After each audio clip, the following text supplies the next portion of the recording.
Una fría mañana de 1946, a las puertas de la inmensa fábrica de La Sagrera en Barcelona, cientos de obreros con los rostros cansados observaban en silencio un acto de ejecución industrial. Con herramientas rudimentarias y bajo la atenta y fría mirada de las autoridades estatales, los icónicos letreros con la cigüeña voladora y el legendario emblema de Hispano-Suiza fueron arrancados sin piedad de las fachadas. No se trataba de una quiebra ordinaria debido a un mal negocio. Era una expropiación forzosa, brutal y calculada. El contraste era desgarrador. Tan solo unas décadas antes, este mismo gigantesco complejo industrial había fabricado más de 50.000 motores de aviación V-1 que cambiaron el rumbo de la Primera Guerra Mundial y dominaron los cielos. Aquí se ensamblaron los automóviles de lujo que reyes, aristócratas y magnates de toda Europa anhelaban conducir. La Sagrera no era solo una fábrica, era el corazón palpitante de un imperio mecánico, el pináculo de la perfección técnica. Sin embargo, en un instante dictatorial, todo el sudor, la innovación y el legado de 3 décadas fueron arrebatados, vendidos a un precio humillante al recién creado conglomerado estatal, borrando el prestigioso nombre de Hispano-Suiza del mapa. ¿Cómo es posible que el emblema industrial más orgulloso de España, el núcleo que prometía convertir a Barcelona en el Detroit del sur de Europa, fuera desmantelado y aniquilado en su propia patria, no por las fuerzas del mercado libre, sino por la maquinaria política y los decretos de un régimen? Acompáñanos a desentrañar este oscuro viaje de sangre, metal, misiones imposibles y traición. Esta es la verdadera historia detrás del colapso de la fábrica de La Sagrera, el lugar donde el sueño más grande de Hispano-Suiza fue silenciado para siempre. A principios del siglo XX, la ciudad de Barcelona era un hervidero de creatividad y ambición. El modernismo adornaba las fachadas con formas orgánicas y colores vibrantes, mientras el espíritu de la revolución industrial comenzaba a calar profundamente en las mentes más audaces de Cataluña. Sin embargo, en el gran escenario europeo, España todavía era considerada una nación eminentemente agraria, rezagada en la frenética carrera por la supremacía tecnológica. Naciones como Francia, Gran Bretaña y Alemania ya rugían con el sonido de los motores de combustión interna, reclamando para sí el dominio indiscutible de la naciente industria automotriz. En este contexto, la idea de fabricar un automóvil de lujo de clase mundial en suelo español no solo parecía improbable, para la élite europea era una absoluta locura. Pero el destino de la ingeniería mundial estaba a punto de cambiar drásticamente gracias a la colisión de 2 mentes diametralmente opuestas, pero perfectamente complementarias. Por un lado, Damián Mateu, un acaudalado y respetado empresario español, un hombre de negocios astuto con una visión patriótica inquebrantable y el capital necesario para respaldar sus titánicas ambiciones. Por el otro, Marc Birkigt, un joven ingeniero suizo de apenas 26 años. Birkigt no era un mecánico ordinario. Poseía una mente matemática brillante, obsesionada con la precisión absoluta y heredera directa de la meticulosa tradición relojera de su país natal. Su encuentro fortuito fue el verdadero catalizador de la historia. Birkigt había experimentado el amargo sabor del fracaso en empresas anteriores debido a la falta de financiación y visión comercial, pero en Mateu encontró algo más valioso que un inversor. Encontró a un creyente. Juntos forjaron un pacto audaz que desafiaría el orden establecido. El 14 de junio de 1904, en un modesto despacho barcelonés, firmaron las escrituras que daban vida a la Hispano-Suiza Fábrica de Automóviles C.A. El nombre en sí mismo era una declaración de intenciones, un puente entre 2 mundos: el capital, el coraje y la pasión española, hispano, unidos inexorablemente a la precisión, la frialdad y la perfección técnica suiza. Suiza. El primer taller se estableció en la calle Florida Blanca. Allí, entre el denso olor a aceite quemado, el humo del metal fundido y el eco incesante de los martillos, se empezó a forjar el ADN incorruptible de la compañía. La filosofía de Marc Birkigt era radical. No habría la más mínima concesión. No se buscaría abaratar costes en la cadena de montaje, ni se aceptarían materiales de segunda categoría. Cada engranaje, cada biela, cada válvula debía ser diseñada y mecanizada con una tolerancia casi microscópica. Era literalmente la cruz de la perfección suiza, tallada a fuego, en los engranajes del incipiente sueño industrial español. La tensión durante esos primeros años fue asfixiante. El reto era monumental. En la España de la época, encontrar acero de alta calidad o aleaciones específicas era una odisea logística. Birkigt tuvo que diseñar no solo los motores, sino a menudo las propias máquinas herramientas que fabricarían las piezas de esos motores. Mateu y Birkigt sabían que el resto del continente los observaba con profundo escepticismo. ¿Podría un país sin infraestructura industrial pesada, sin una red de proveedores especializados, crear una máquina capaz de competir con los titanes aristocráticos de París o Londres? La respuesta de Mark Birkigt no se dio con manifiestos, sino con metal. Los primeros chasis que salieron de las puertas de Florida Blanca eran auténticas obras de arte rodantes. Funcionaban con una suavidad y una fiabilidad que desconcertaba por completo a sus arrogantes rivales europeos. El motor hispano-suiza no vibraba de forma tosca, simplemente respiraba. Rápidamente, la nobleza española y las cortes europeas comenzaron a girar la cabeza hacia esos vehículos extraordinarios.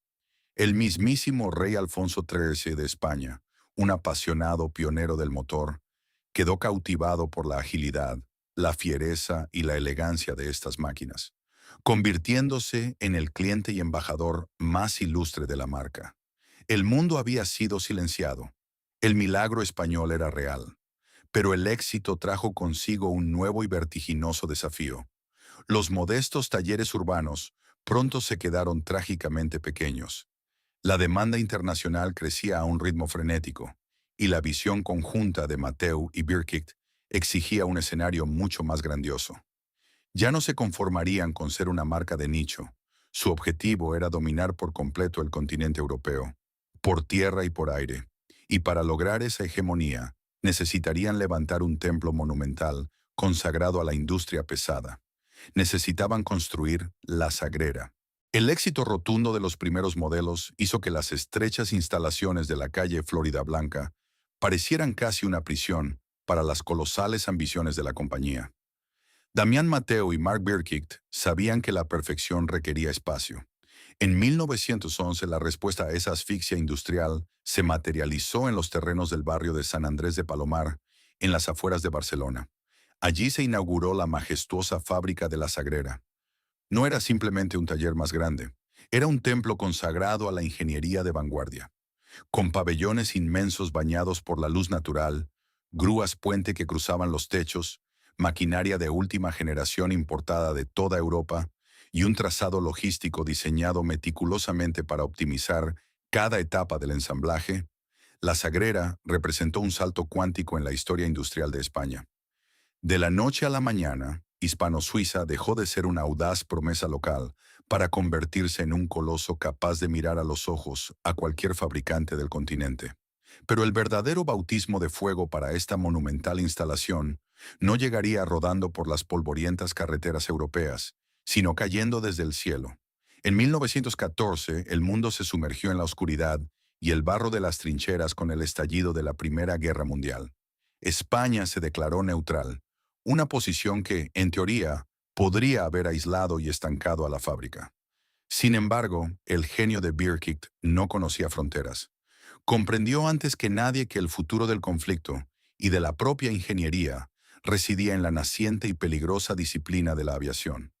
Los motores de avión de aquella época eran monstruos pesados, frágiles, propensos a sobrecalentarse y a fallar en el momento más crítico del combate.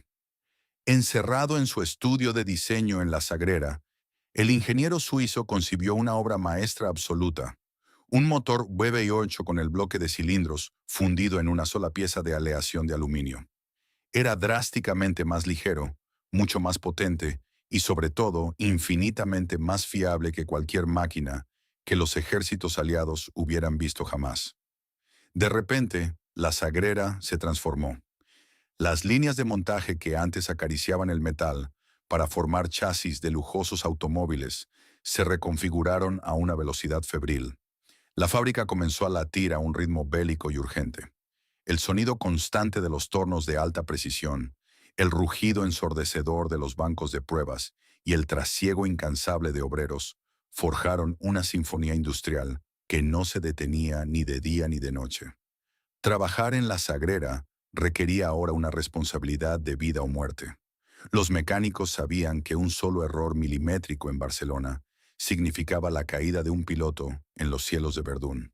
El motor BB8 de Hispano-Suiza demostró ser tan inmensamente superior que el gobierno francés exigió su producción masiva para equipar a sus flotas.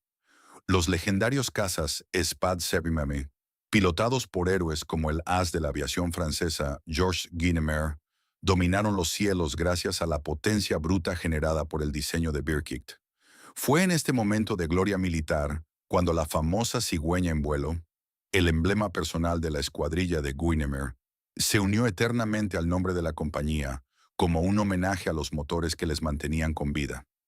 La fábrica de Barcelona no solo estaba exportando maquinaria, estaba exportando la victoria aliada. Al terminar la Gran Guerra, la Sagrera emergió triunfante, rebosante de capital, prestigio y poder. Las puertas estaban abiertas de par en par para conquistar la era dorada de los años 20. Pero esa misma maquinaria masiva estaba a punto de engendrar su propio desafío interno. El final de la Gran Guerra en 1918 no supuso un freno para la implacable maquinaria de Hispano-Suiza. Al contrario, fue el preludio de su época más deslumbrante. Mark Birkitt, con la mente afilada por las exigencias extremas del combate aéreo, decidió que era el momento de aplicar toda esa tecnología de precisión balística al asfalto. De esa ambición nació, en 1919, el legendario Hispano-Suiza H6. Este vehículo no era simplemente un medio de transporte. Era una declaración de supremacía absoluta, equipado con un motor de 6 cilindros en línea, derivado directamente de los propulsores de aviación, y un sistema de frenos servoasistidos sin precedentes, una tecnología tan revolucionaria que incluso Rolls-Royce tuvo que comprar la patente para sus propios coches. El H6 se convirtió instantáneamente en el objeto de deseo definitivo de la élite mundial. Para sostener el mito del H6 y satisfacer la demanda de las cortes europeas y las estrellas de Hollywood, la Sagrera tuvo que expandirse hasta convertirse en un leviatán de hormigón, cristal y acero. Durante la década de los años 20, el complejo industrial alcanzó proporciones titánicas, cubriendo decenas de miles de metros cuadrados. Dejó de ser una simple fábrica para transformarse en una auténtica ciudad dentro de la ciudad, un ecosistema cerrado y asombrosamente autosuficiente. Albergaba fundiciones gigantescas que escupían fuego día y noche, talleres de mecanizado con cientos de tornos alineados con precisión militar, naves inmensas de carpintería donde se moldeaban las maderas nobles, y secciones de tapicería donde artesanos cosían a mano los cueros más exquisitos del mundo. Más de 3.000 obreros cruzaban cada madrugada las majestuosas puertas de hierro de la Sagrera. Era un ejército industrial perfectamente sincronizado. La dirección de la empresa, liderada por Damián Mateu, intentó crear un entorno paternalista de vanguardia, estableciendo comedores espaciosos, cooperativas de consumo e incluso escuelas de aprendices para garantizar que la próxima generación de matriceros y torneros mantuviera intacta la obsesión por la perfección hispano. Sin embargo, el contraste entre el producto final resplandeciente y la cruda realidad de quienes lo fabricaban era un abismo imposible de ignorar. Hombres con las manos ennegrecidas, los pulmones llenos de humo de fundición y los músculos exhaustos dedicaban jornadas agotadoras a ensamblar carrocerías que costaban mucho más de lo que ellos podrían ganar en 50 años de trabajo ininterrumpido. Y fue aquí, justo en la cúspide de su gloria comercial e industrial, donde el inmenso tamaño de la Sagrera comenzó a sembrar las oscuras semillas de su propia destrucción. Al reunir a miles de obreros en un solo recinto, Hispano-Suiza había creado, sin saberlo, una de las mayores y más potentes concentraciones de proletariado de toda España. En la vibrante y convulsa Barcelona de aquella época, apodada la Rosa de Fuego por sus constantes estallidos sociales, los robustos muros de la fábrica no eran impermeables a las ideologías que ardían en las calles. En las pausas para comer, En los lavabos y en los pasillos, entre el olor acre del aceite industrial y el sudor, las conversaciones ya no giraban solo sobre tolerancias micrométricas o el ajuste de las válvulas. Empezaron a circular de mano en mano panfletos del sindicalismo y del anarquismo. La Confederación Nacional del Trabajo, CNT, comenzó a echar raíces profundas y fuertes entre los operarios. La máquina perfecta, diseñada en papel por Birkig y financiada por el capital de Mateu, funcionaba con una precisión escalofriante, pero estaba compuesta por seres humanos, no por engranajes sin alma. Mientras los deslumbrantes hispano-suiza rodaban majestuosamente por los campos elíseos de París o las avenidas de Nueva York, transportando a la realeza en un silencio absoluto, dentro del corazón de la Sagrera, la presión comenzaba a aumentar peligrosamente. El imperio europeo había alcanzado su cima indiscutible, pero el suelo bajo sus pies, impulsado por la incesante fricción de la lucha de clases, estaba a punto de abrirse para siempre. El amanecer de la década de 1930 trajo consigo un viento frío y turbulento que amenazaba con congelar los precisos engranajes de la Sagrera. La euforia de los felices años 20, impulsada por el lujo desmedido y la expansión industrial, chocó brutalmente contra la realidad económica mundial tras el crack de Wall Street. Pero en España, la crisis financiera palidecía ante la inmensa magnitud del terremoto político y social que estaba a punto de desatarse. En abril de 1931, el rey Alfonso XIII, el cliente más devoto, accionista y principal embajador de Hispano-Suiza, partió hacia el exilio tras las elecciones municipales que desembocaron en la proclamación de la Segunda República Española. De la noche a la mañana, la compañía perdía no solo a su protector real, sino también el símbolo aristocrático que había cimentado su prestigio en toda Europa.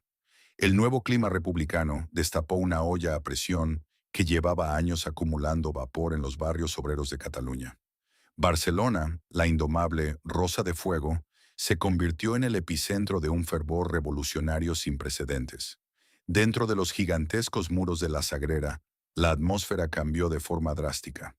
El ruido constante de los tornos y las fresadoras ya no lograba ahogar los intensos debates políticos que surgían en cada rincón de la fábrica. La Confederación Nacional del Trabajo, CNT, el poderoso sindicato anarcosindicalista, multiplicó su influencia de manera exponencial entre los miles de operarios de Hispano-Suiza. La alienación de la clase trabajadora alcanzó su punto de ebullición.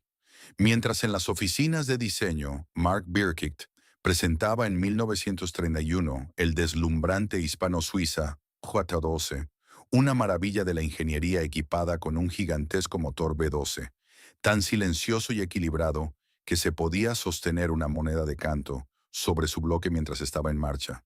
En la planta de ensamblaje, los hombres que forjaban esas piezas vivían en condiciones precarias, hacinados en barrios sin infraestructura y golpeados por la inflación. La disonancia era insoportable. Estaban construyendo el automóvil más caro y sofisticado del mundo, una máquina destinada a marajás y magnates, mientras sus propias familias luchaban por poner pan en la mesa. El conflicto de clases se materializó en una paralización intermitente pero letal de la producción. Las huelgas, antes esporádicas, se convirtieron en una realidad cotidiana. Los paros sorpresa rompían la sagrada cadena de montaje de la Sagrera. Los hornos de fundición, que requerían temperaturas constantes y precisas para crear el bloque de aluminio de los motores, se apagaban abruptamente, arruinando toneladas de material. Las tensiones entre la dirección burguesa y los comités obreros se transformaron en un juego de desgaste psicológico y económico. Hubo sabotajes silenciosos, piezas que misteriosamente desaparecían y días enteros en los que el inmenso silencio de las naves industriales resultaba mucho más ensordecedor que el ruido de las máquinas.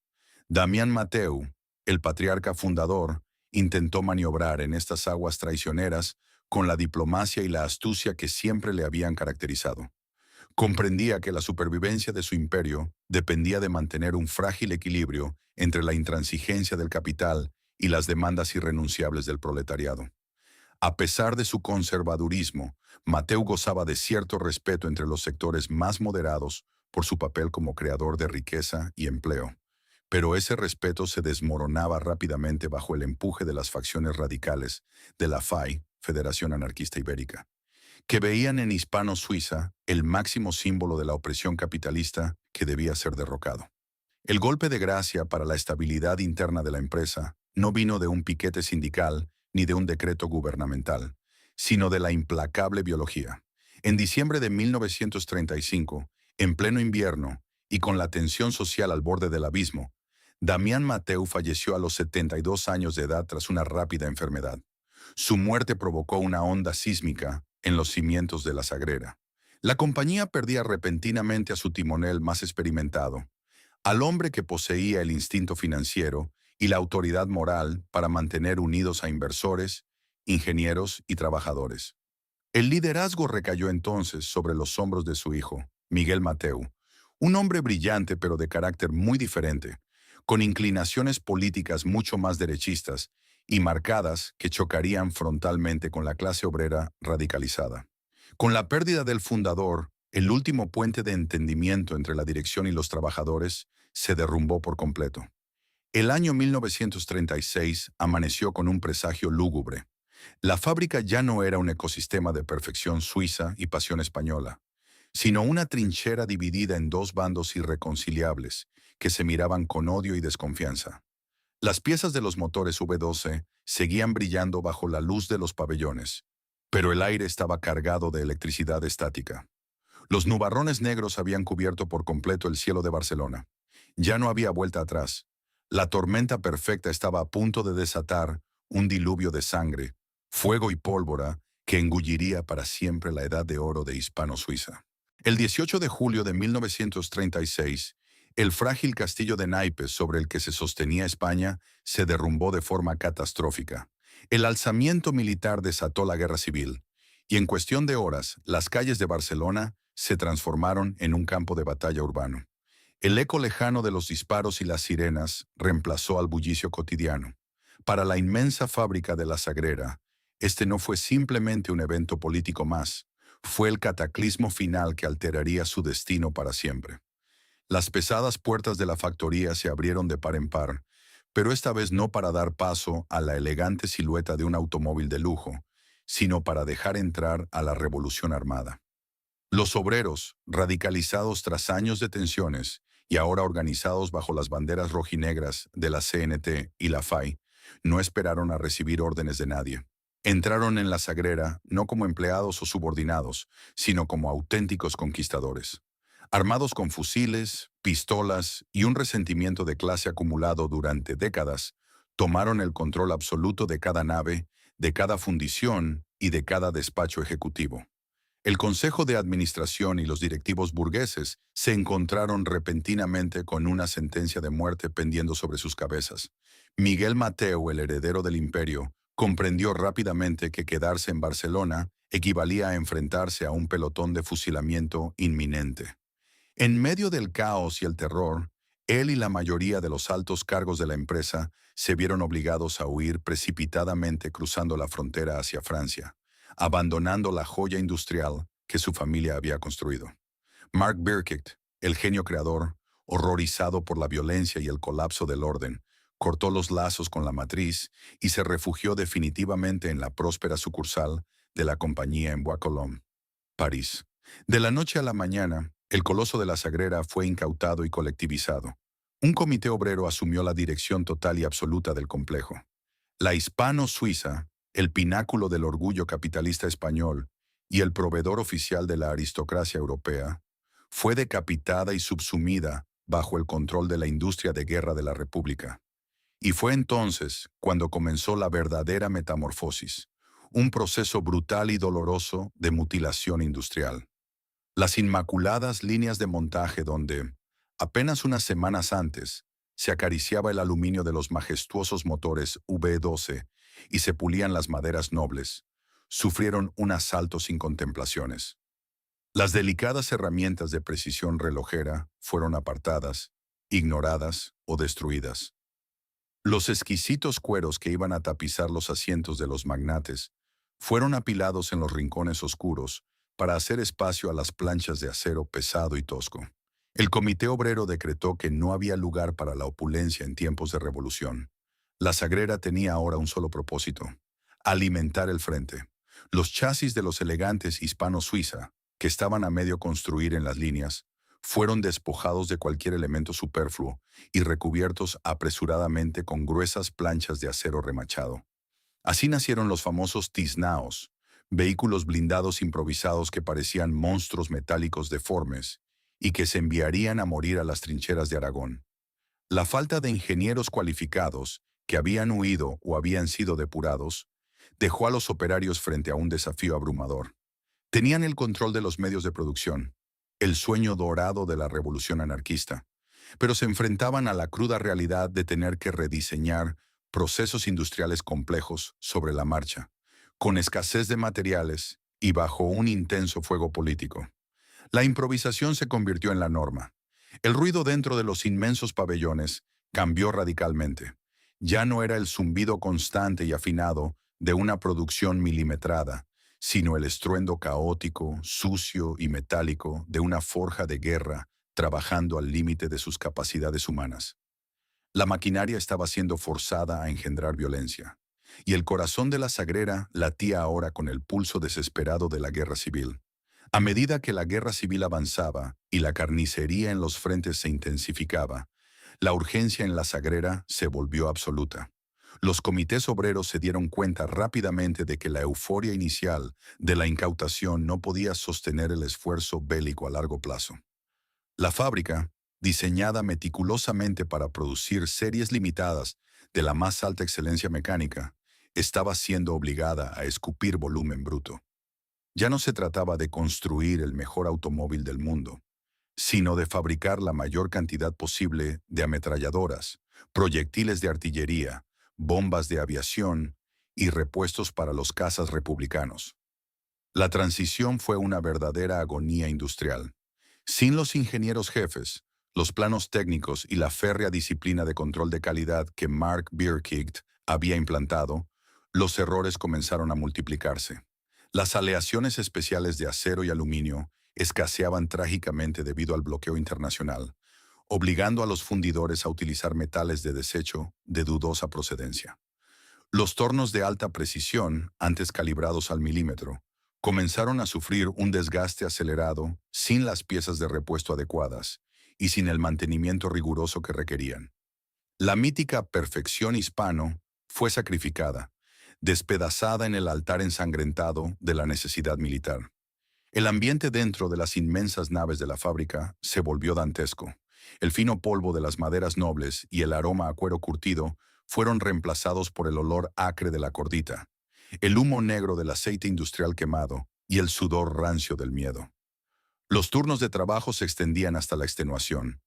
Hombres y mujeres, pues muchas mujeres se incorporaron a las cadenas de montaje para reemplazar a los hombres enviados al matadero del frente, trabajaban 14 o 16 horas diarias bajo la amenaza constante y aterradora de los bombardeos aéreos de la aviación nacional y sus aliados fascistas italianos, que veían en la Sagrera un objetivo prioritario a destruir. La paradoja era cruel y dolorosamente evidente.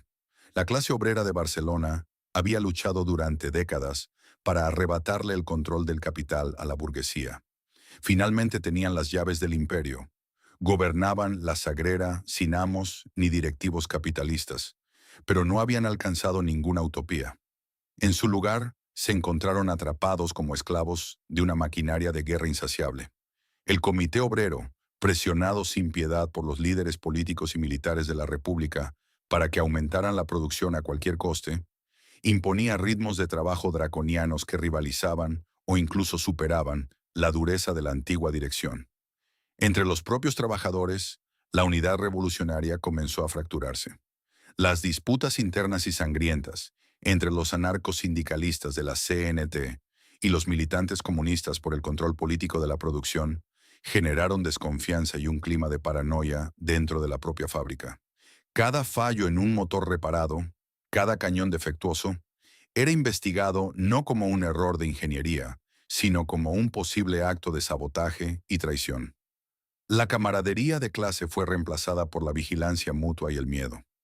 A medida que el invierno de 1938 se instalaba y las tropas franquistas cerraban el cerco sobre una Cataluña aislada, el espíritu de la Sagrera se quebró definitivamente. La moral de los obreros se hundió bajo el peso abrumador de las derrotas en el Ebro, el hambre feroz que asolaba Barcelona y la cruda realidad de que la guerra estaba irremediablemente perdida. El coloso industrial no era más que un gigante herido, famélico y moribundo, cubierto de cicatrices operativas, forzando sus últimas pulsaciones mecánicas en un esfuerzo inútil. La revolución había fracasado, y con ella, el alma original de la fábrica había sido destruida. Lo que quedaba entre los muros de la Sagrera no era hispano-suiza, era un cascarón vacío y asustado, esperando en la oscuridad el inevitable golpe de gracia. Mientras la fábrica de Barcelona se hundía en el abismo de la guerra civil y la colectivización forzosa, a 900 kilómetros de distancia, al otro lado de los Pirineos, se desarrollaba una realidad paralela que hacía la tragedia aún más amarga. En Bois-Colombes, a las afueras de París, la sucursal francesa de Hispano-Suiza vivía una época de esplendor absoluto. Marc Birkig, el genio fundador que había huido del caos revolucionario de Cataluña, había concentrado toda su brillantez técnica en esta instalación. Allí, lejos de las balas, las barricadas y las asambleas sindicales armadas, la compañía seguía diseñando y fabricando algunos de los motores de aviación más avanzados del mundo, preparándose para el inminente conflicto global. Esta dualidad era el golpe más cruel para la Sagrera.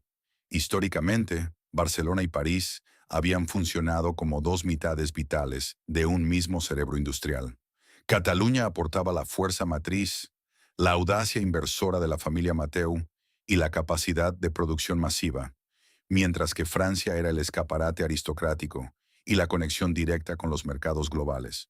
Pero con el estallido del conflicto armado en España y la incautación de la planta matriz por parte de los comités obreros, ese cordón umbilical se cortó de forma violenta y definitiva. Bois-Colombes, bajo el paraguas protector del gobierno francés y la estricta dirección de Birkigt, rompió todo vínculo oficial y legal con la fábrica de Barcelona. De la noche a la mañana, la Sagrera pasó de ser el orgulloso corazón de un ecosistema multinacional a convertirse en una isla solitaria, repudiada y sitiada. Sin el flujo constante de patentes, actualizaciones técnicas, divisas extranjeras y, sobre todo, materias primas de primera calidad que antes cruzaban libremente la frontera, la fábrica catalana comenzó a asfixiarse. Era un gigante al que le habían cortado la yugular, obligado a sobrevivir consumiendo su propia energía residual. Para empeorar su ya precaria situación, el aislamiento no era únicamente económico y logístico. Pronto se volvió literalmente letal. Al transformarse forzosamente en el principal núcleo de la producción bélica republicana en Cataluña, la Sagrera fue marcada en rojo brillante en los mapas del Estado Mayor del ejército sublevado liderado por el general Franco. No pasó mucho tiempo antes de que los cielos de Barcelona se oscurecieran, pero esta vez no por el humo productivo de las fundiciones, sino por la sombra amenazante de los bombarderos. La aviación legionaria italiana y la Legión Cóndor alemana, aliadas del bando nacional, desataron una campaña de terror sistemático sobre la ciudad.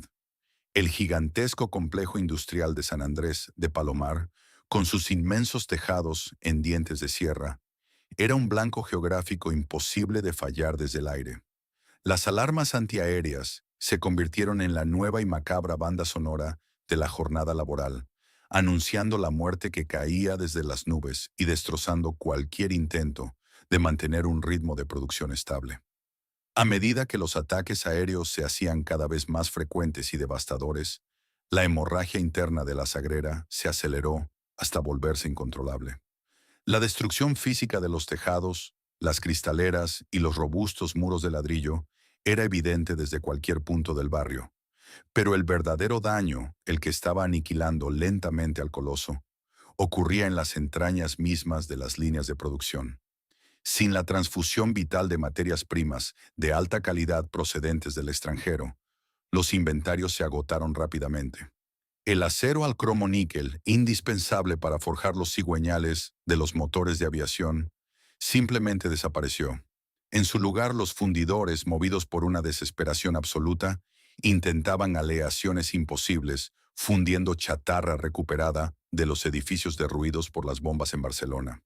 Las máquinas, aquellos impresionantes tornos y fresadoras importados años atrás, con tanto orgullo y que representaban la cúspide de la tecnología mecánica europea, comenzaron a rendirse. Forzadas a trabajar 24 horas al día, 7 días a la semana, mecanizando metales impuros y sin el aceite lubricante adecuado, sufrieron un desgaste terminal. Los engranajes rechinaban de forma agónica hasta romperse. Las correas de transmisión se partían como si fueran hilos viejos. Y lo más trágico del colapso logístico era que, cuando una de estas maravillas mecánicas se detenía, no había repuestos ni ingenieros capaces de repararla. Simplemente se dejaba pudrir en su lugar, oxidándose como el cadáver de un animal de carga abandonado en medio del desierto, mientras la producción se trasladaba apresuradamente a otra máquina que aún, a duras penas, lograba girar. El factor humano sufrió un deterioro aún más desgarrador. Los obreros de la Sagrera, aquellos hombres y mujeres que en su día habían conformado la aristocracia del proletariado industrial catalán, estaban consumidos. El gélido y crudo invierno de 1938 trajo consigo temperaturas bajo cero que se colaban implacables por los inmensos boquetes que la metralla había dejado en los techos. El hambre, un espectro constante y despiadado en la Barcelona sitiada, debilitaba los músculos y nublaba las mentes. Ensamblar piezas que requerían esfuerzo físico bajo un estado de desnutrición severa, y con el terror constante de que la sirena antiaérea volviera a aullar, convirtió la jornada laboral en una tortura psicológica y física insoportable. En este punto crítico, la disonancia entre la matriz moribunda y su filial francesa resultaba un insulto a la memoria de la empresa. Mientras los operarios catalanes tosían sangre, pasaban frío y remachaban blindajes toscos en medio de la penumbra y el miedo, a unas pocas horas de tren, en París, la marca hispano-suiza continuaba prosperando y presentando relucientes innovaciones en salones internacionales de lujo. La Sagrera, la cuna original del milagro español, había sido abandonada definitivamente a su suerte. Se había transformado en un oasis industrial solitario y agonizante, perdido en medio de un océano de pólvora, sangre y destrucción. Cuando finalmente despuntó enero de 1939 y las tropas del bando nacional rompieron las últimas líneas defensivas republicanas, entrando victoriosas por las calles de una Barcelona rendida, la Sagrera ya estaba clínicamente muerta. Las máquinas se habían silenciado por completo. Los líderes sindicales habían huido hacia el exilio o esperaban ser arrestados. El vasto complejo industrial yacía en un silencio sepulcral, cubierto por una espesa capa de escombros, óxido y desesperanza. El ecosistema multinacional había sido asesinado. La yugular había sido cortada, y lo que las nuevas autoridades iban a encontrar al cruzar aquellas puertas de hierro no era una fábrica de esplendor automovilístico, sino un inmenso y trágico cementerio de metal. La primavera de 1939 trajo consigo el final oficial de la Guerra Civil Española, pero para la industria del país fue el inicio de un invierno largo, asfixiante y silencioso. Con la victoria del general Francisco Franco, el nuevo régimen instauró un orden basado en la autoridad absoluta y el nacionalismo militar. Miguel Mateu, quien había huido a Francia temiendo por su vida al inicio del conflicto, regresó a Barcelona amparado por los vencedores para reclamar la herencia de su familia. Recuperó legalmente las llaves de la Sagrera, pero lo que encontró al traspasar los muros de su antiguo imperio fue un cadáver inmenso y saqueado. La devastación era absoluta. El otrora glorioso complejo de San Andrés de Palomar estaba irreconocible. Los techos en dientes de sierra mostraban las profundas cicatrices de los bombardeos aéreos. Las inmensas cristaleras estaban destrozadas y el suelo, antes inmaculado, permanecía cubierto de escombros, manchas de aceite reseco y casquillos de munición.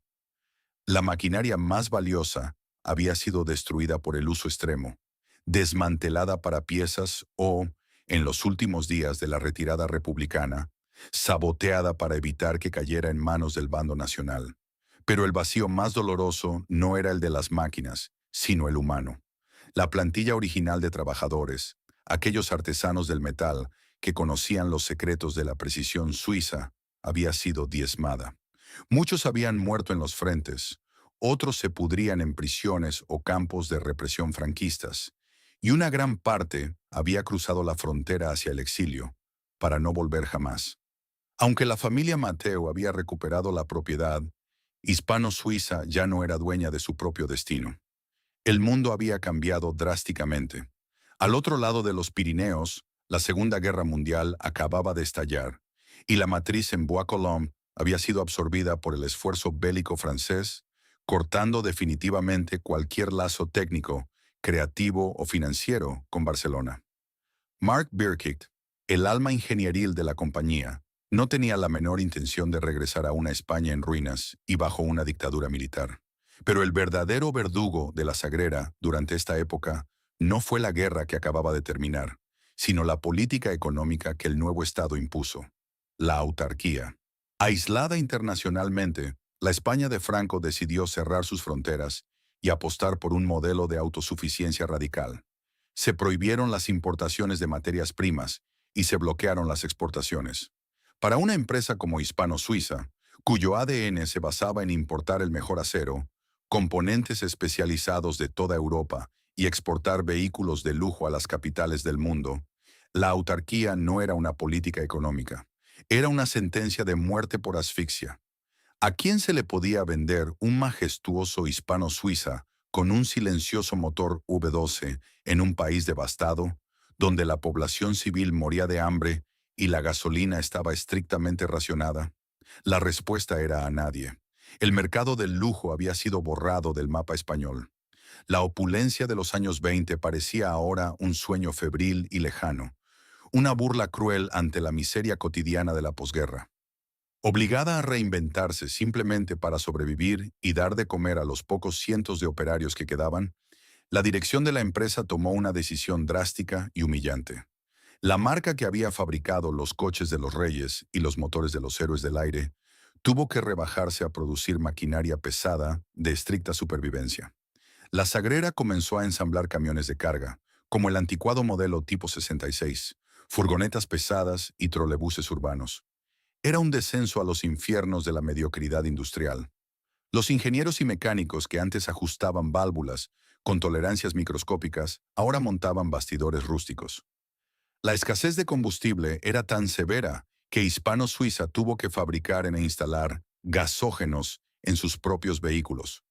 Unos enormes y antiestéticos artefactos adheridos a la carrocería que quemaban carbón o cáscaras de almendra para generar un gas pobre que permitiera a los motores toser y avanzar a duras penas. Ver a un vehículo con el emblema de la cigüeña arrastrándose a 30 kilómetros por hora, envuelto en una nube de humo negro y olor a leña quemada, era la metáfora perfecta de la nación entera. Un ecosistema que funcionaba a base de pura agonía. A pesar de que Miguel Mateu intentó alinearse con el nuevo régimen, llegando incluso a ser nombrado alcalde de Barcelona, su influencia política no podía salvar a la fábrica de la ruina matemática. La Sagrera producía a un ritmo agónico, perdiendo dinero constantemente, operando como un gigante zombi que se negaba a caer. Pero bajo esta aparente sumisión, una sombra mucho más oscura y amenazante comenzaba a proyectarse desde los ministerios de Madrid. El Estado franquista, obsesionado con el control totalitario, no veía con buenos ojos que un conglomerado industrial privado, por muy herido que estuviera, mantuviera el control sobre unas instalaciones tan colosales e importantes. Para los arquitectos económicos del régimen, Hispano-Suiza no era un tesoro histórico que debía ser rescatado. Era una anomalía burguesa que debía ser engullida. La maquinaria burocrática estatal había comenzado a moverse, y la Sagrera estaba a punto de recibir el tiro de gracia final. A mediados de la década de 1940, la lenta agonía de la Sagrera dejó de ser un simple drama económico privado para convertirse en un asunto de Estado. El régimen de Francisco Franco, en su incansable afán por consolidar un control absoluto y autárquico sobre todos los recursos estratégicos de la nación, había creado en 1941 el Instituto Nacional de Industria, INI. Este gigantesco holding estatal, dirigido con mano de hierro por el estricto militar e ingeniero Juan Antonio Suances, tenía un mandato claro e innegociable: nacionalizar y monopolizar la industria pesada española. Y en los enormes mapas desplegados en los despachos del INI, el colosal complejo de Hispano-Suiza en Barcelona brillaba como el trofeo más codiciado y necesario. Para Suances y los arquitectos económicos de la dictadura, la existencia de una empresa privada tan inmensa, con un legado histórico tan internacional y una independencia financiera tan arraigada, era una anomalía intolerable. Poco importaba que Miguel Mateu hubiera apoyado al bando vencedor durante la Guerra Civil o que hubiera servido como alcalde franquista de la ciudad. En el despiadado tablero de ajedrez del nuevo Estado totalitario, las lealtades personales jamás podrían competir con la suprema ambición industrial de la nación. El gobierno español había decidido crear su propia marca nacional de camiones pesados para reconstruir el país. Y en lugar de invertir tiempo y recursos en levantar fábricas desde cero, la maquinaria estatal optó por un camino mucho más rápido: arrebatarle a Hispano-Suiza lo que quedaba de su majestuosa infraestructura. Pero el Estado no procedió con una expropiación física y violenta, como lo habían hecho los comités anarquistas en 1936. La táctica de Lini fue infinitamente más fría, calculada, burocrática y, en última instancia, asfixiante. Desde Madrid se desplegó una campaña de estrangulamiento sistemático y legal contra la Sagrera. De repente, los permisos oficiales para importar nueva maquinaria, vitales para cualquier intento desesperado de modernización de la fábrica, eran denegados o se perdían misteriosamente en los ministerios. Las cuotas estatales de acero, electricidad y carbón, recursos controlados férreamente por el gobierno, se redujeron de forma drástica para Hispano-Suiza, paralizando las pocas líneas de producción que aún lograban ensamblar vehículos. Se bloqueó el acceso a créditos bancarios y los inspectores fiscales del régimen comenzaron a acosar a la dirección técnica con auditorías interminables y multas injustificadas. La dicotomía era cruel. Mientras en los fríos y silenciosos ministerios de la capital se redactaban los decretos que sellarían su destino, en Barcelona, las gigantescas naves de la Sagrera languidecían en una penumbra trágica. Los operarios veteranos, aquellos que aún recordaban la época dorada en la que ensamblaban los motores de aviación que salvaron a Europa, intuían que el final definitivo estaba cerca. El ambiente en los talleres era de un luto anticipado. Las inmensas grúas puente estaban inmóviles, y el silencio sepulcral comenzaba a devorar el ruido de los tornos. Era un asedio invisible pero letal. Hispano-Suiza fue acorralada deliberadamente, empujada sin piedad hacia el precipicio de la quiebra técnica para que no tuviera más remedio que claudicar. El mensaje no escrito de Suances a los herederos de la familia Mateu era escalofriante: o entregáis la fábrica al Estado o moriréis de hambre corporativa. La trampa burocrática se había cerrado perfectamente y el imperio no tenía escapatoria. El año 1946 marcó el clímax inevitable de esta implacable cacería institucional. Acorralada, financieramente exhausta y sin acceso a los recursos más básicos para operar, Hispano-Suiza ya no podía sostener la ficción de su independencia. El Instituto Nacional de Industria, bajo las órdenes de Suances, dio finalmente el golpe de gracia sobre el tablero. El gobierno fundó ENASA, Empresa Nacional de Autocamiones S.A., un coloso corporativo de propiedad netamente estatal, diseñado de manera específica para motorizar la España de la posguerra y monopolizar la industria de vehículos pesados. Pero para que este gigante de papel cobrara vida, necesitaba instalaciones inmediatas, tecnología probada y una fuerza laboral altamente cualificada. El objetivo estaba meridianamente claro: la expropiación encubierta de las instalaciones de la Sagrera. La negociación, si es que puede llamarse así a un ultimátum innegociable, dictado desde las más altas esferas de una dictadura, fue sumaria y profundamente humillante.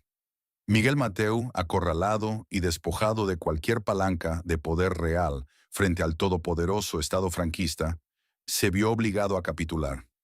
El acuerdo final, impuesto desde Madrid, establecía la venta forzosa e irrevocable de toda la división de automóviles de Hispano-Suiza, incluyendo la inmensa factoría de La Sagrera, todos sus planos de ingeniería, sus patentes nacionales, su valiosa maquinaria y su inmensa plantilla de miles de trabajadores, al recién creado monopolio estatal ENASA. El precio fijado por el Estado para esta operación fue ridículamente bajo, una auténtica limosna burocrática que no reflejaba en absoluto el valor real de los activos materiales, y mucho menos el incalculable prestigio histórico de la infraestructura. Era, a todos los efectos, un saqueo legalizado.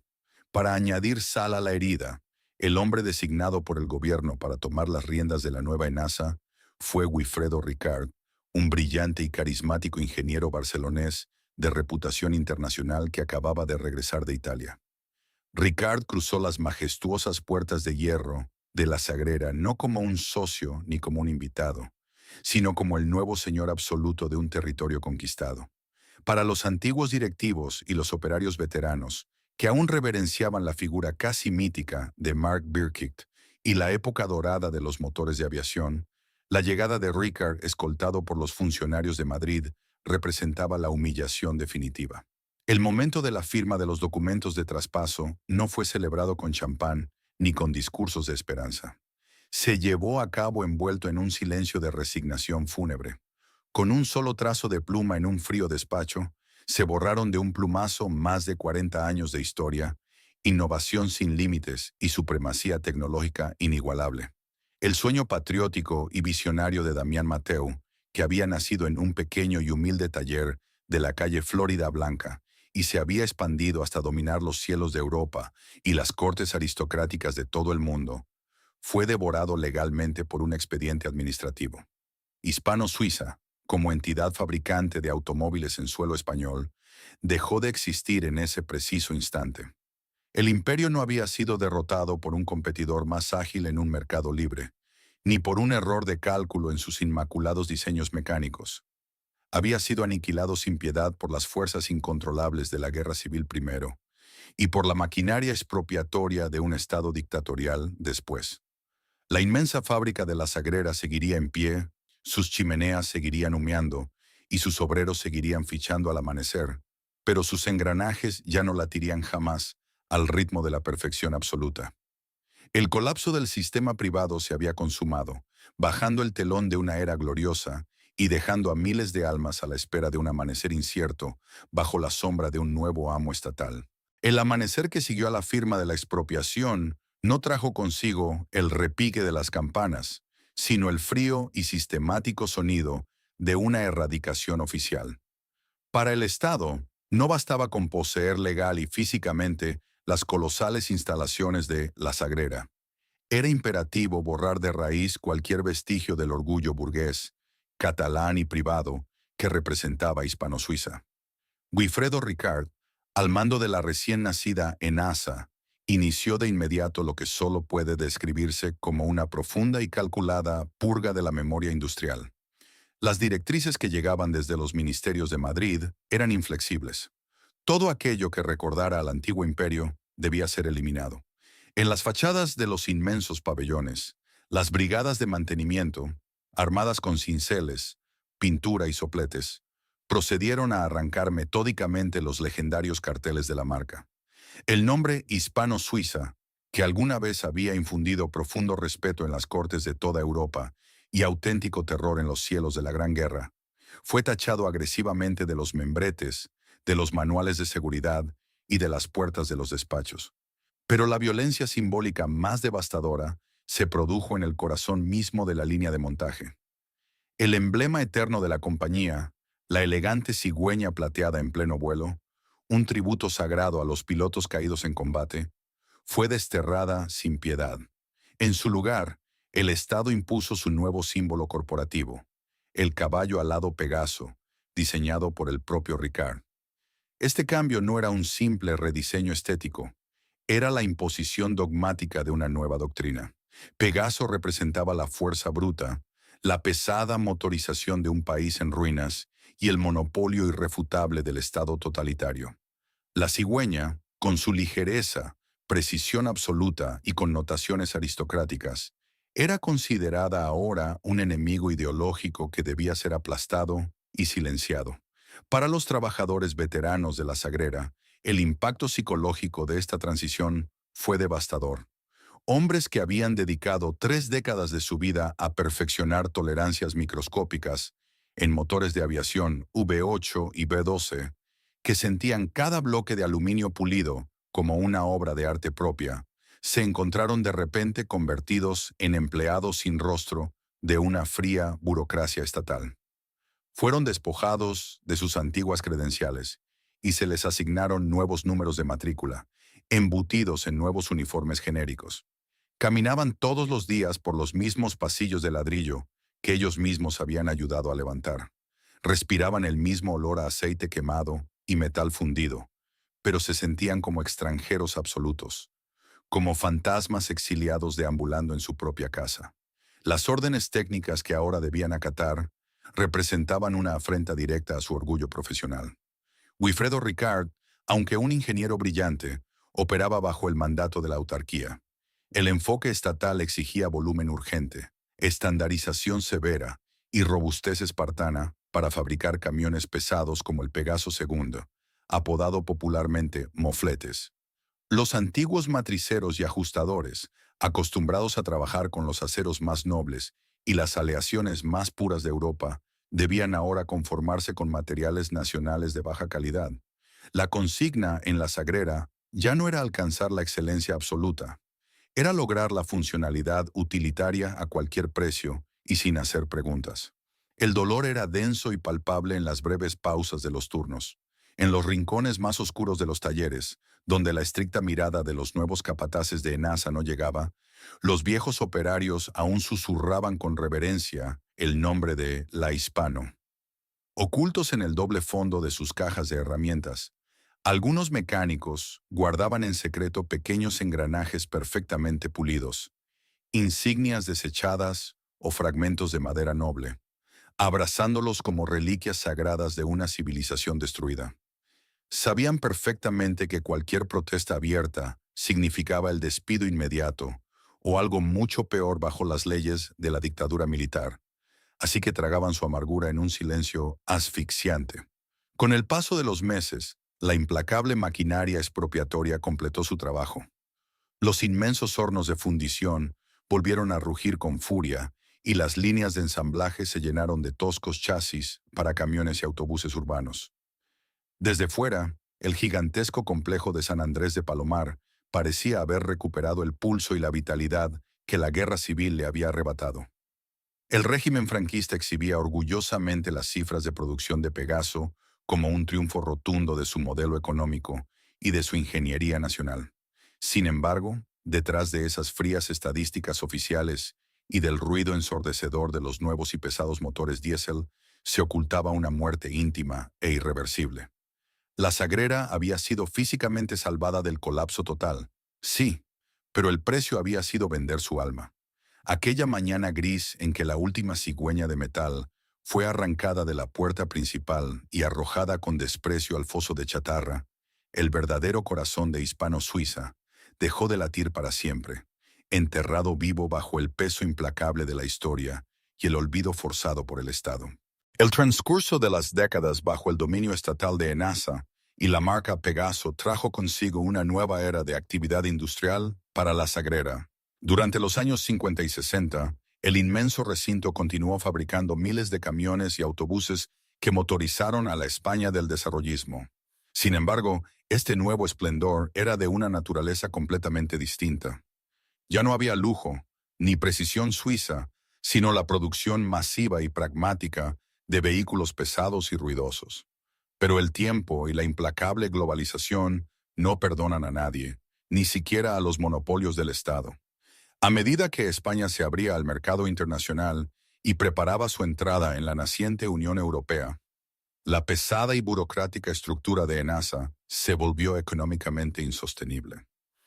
En 1990, el inexorable final del Segundo Imperio Industrial de la Sagrera se consumó. El gobierno español, en un intento desesperado por deshacerse de una empresa estatal que acumulaba pérdidas astronómicas frente a la feroz competencia extranjera, Vendió Enasa al conglomerado italiano Iveco. Con esta firma, el destino físico del complejo barcelonés quedó sellado. Para una corporación multinacional moderna, aquellas históricas y colosales naves de ladrillo, situadas en medio de un barrio residencial que no paraba de crecer y encarecerse, ya no eran un activo estratégico, sino un inmenso y molesto pasivo inmobiliario. Las líneas de montaje se detuvieron por última vez. Las gigantescas grúas puente dejaron de cruzar el techo en dientes de sierra. El silencio, esta vez definitivo e irrevocable, volvió a apoderarse de San Andrés de Palomar. Pero la tragedia final de la Sagrera no fue su cierre corporativo, sino su aniquilación física. Las autoridades municipales de una Barcelona, que se preparaba febrilmente para deslumbrar al mundo con los Juegos Olímpicos de 1992, tenían un plan radical para el barrio. La ciudad quería borrar de un plumazo cualquier rastro de su sucio y humeante pasado industrial pesado para proyectar la imagen de una metrópolis europea moderna, reluciente y orientada a los servicios. Las excavadoras y las grúas de demolición llegaron al recinto con la misma frialdad calculada con la que, décadas atrás, los burócratas del INI habían arrancado los emblemas de la cigüeña. La destrucción fue monumental y despiadada. Los robustos muros que habían resistido el sudor de la primera revolución industrial, las huelgas anarquistas, las incautaciones milicianas, el fuego incesante de las forjas de guerra y el asedio terrorífico de los bombardeos fascistas cayeron reducidos a una montaña de escombros en cuestión de meses. El eco fantasmagórico de los motores de aviación V-8 y de los silenciosos V-12 que alguna vez dominaron el mundo fue finalmente y para siempre sofocado por el rugido sordo de las palas mecánicas. Fue un acto de amnesia urbanística casi poético en su crueldad. Arrancar de cuajo 100 años de historia técnica sin dejar una sola pared en pie. Hoy en día, si visitas el lugar exacto donde se alzaba el corazón palpitante de aquel imperio europeo, no encontrarás chimeneas, ni altos hornos, ni el inconfundible olor a aceite quemado. Mayoto en su lugar, te recibe el apacible Parc de la Pegaso, un parque público inaugurado para curar la enorme cicatriz de asfalto y hormigón que dejó la demolición. Es un espacio verde y sereno, atravesado por un canal artificial de agua, donde los niños juegan a la pelota al salir del colegio. Los ancianos toman el sol en los bancos y los vecinos pasean a sus perros. La vida cotidiana fluye con una tranquilidad absoluta, completamente ajena a la violencia social y al genio mecánico que alguna vez gobernaron con puño de hierro estas mismas coordenadas geográficas. Y ahí reside la tensión más melancólica de esta historia. Los habitantes actuales caminan alegremente sobre el césped sin saber que, apenas unos metros por debajo de la tierra húmeda, se esconden los fantasmas de una civilización industrial perdida. Ignoran por completo que bajo las raíces de los frondosos árboles descansan las invisibles moléculas de aluminio y acero de las maquinarias más perfectas de principios del siglo XX. El parque lleva el nombre de Pegaso, rindiendo un tibio y burocrático homenaje al segundo inquilino del terreno, pero ha borrado sistemáticamente de su topografía cualquier mención al sueño original, a sus verdaderos padres fundadores, Damián Mateu y Marc Birkicht.